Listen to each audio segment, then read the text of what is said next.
Pegawai haji Tanah Melayu yang pertama menunaikan haji, yaitu Haji Abdul Majid bin Zainuddin. Pegawai haji Tanah Melayu yang pertama telah mencatatkan pengalamannya menunaikan haji pada tahun 1924. Antara catatan beliau yang menarik adalah seperti berikut.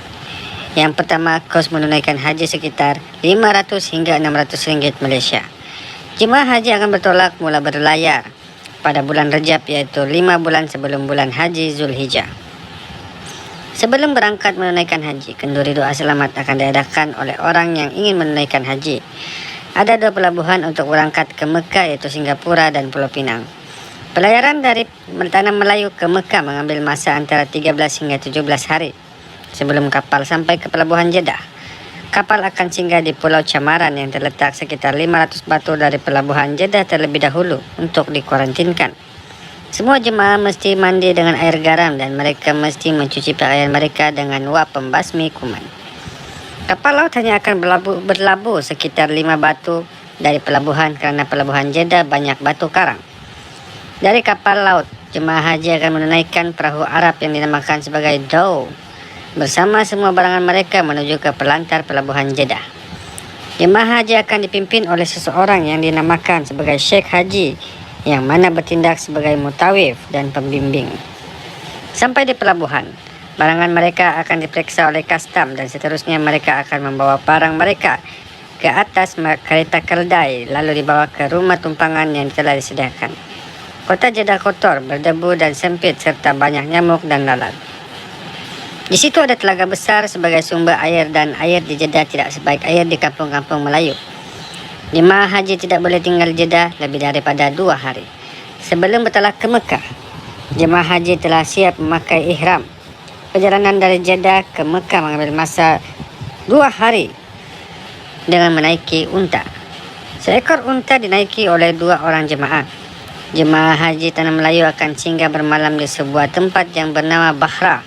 Di sini terdapat orang-orang Arab Badui yang menjual kayu api. Setiap jemaah akan memasak sendiri nasi dan lauk yang mereka bawa dari tanah air. Masalah besar yang dihadapi oleh jemaah haji Tanah Melayu ialah bekalan air mereka sering dicuri oleh orang Arab ketika mereka bermalam. Ini menyebabkan mereka kehausan dalam perjalanan ke Mekah. Apabila sampai di Mekah, mereka akan menunaikan haji ataupun menunaikan umrah terlebih dahulu yang dinamakan di kalangan orang Melayu sebagai haji kecil.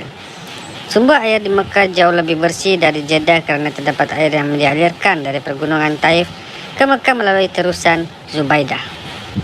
Di sekeliling Kaabah terdapat 4 buah pondok, iaitu tempat imam-imam bagi keempat-empat mazhab, iaitu Hanafi, Maliki, Syafi'i dan Hanbali. Pada 1 dan 2 Ramadan, jemaah haji Tanah Melayu akan berangkat ke Madinah bagi menziarahi masjid dan makam Nabi Muhammad SAW. Selepas menunaikan tawaf widah, jemaah haji Tanah Melayu akan menaiki unta untuk menuju ke Madinah. Perjalanan ke Madinah mengambil masa 13 malam. Jalan dari Mekah ke Madinah ada 2, yang pertama dinamakan sebagai Jalan Sultan dan yang kedua dinamakan sebagai Jalan Gir. Jika jemaah haji melalui Jalan Sultan, mereka akan singgah di 11 buah perhentian untuk berehat, yaitu Wadi Fatimah, Asfan, Dof Qadimah, Rabik, Mastura, Bir Syahid, Bir Hasan, Bir Khalas, Bir Abbas dan Bir Darwish. Jemaah haji akan melakukan perjalanan pada waktu malam kerana mengelak cuaca yang panas. Perjalanan setiap hari bermula sekitar pukul 4 petang dan singgah berhenti pada pukul 4 pagi. Sepanjang dalam perjalanan, jemaah haji dibenarkan mengambil air telaga kerana telaga-telaga adalah milik puak-puak Arab Badui. Maka mereka terpaksa membeli air-air yang dijual oleh Arab Badui, yang mana air-air itu dibawa dengan bekas kulit kambing. Walau bagaimanapun, di Wadi Fatimah terdapat saluran air semula jadi. Maka di sinilah rombongan jemaah haji berpulang untuk mandi dan basuh baju dengan percuma. Jemaah haji penulis sendiri tahan di Bir Abbas selama 9 hari. Semasa zaman pemerintahan Khalifah Utsmaniyah, perkara ini tidak berlaku kerana setiap rombongan jemaah haji akan diiringi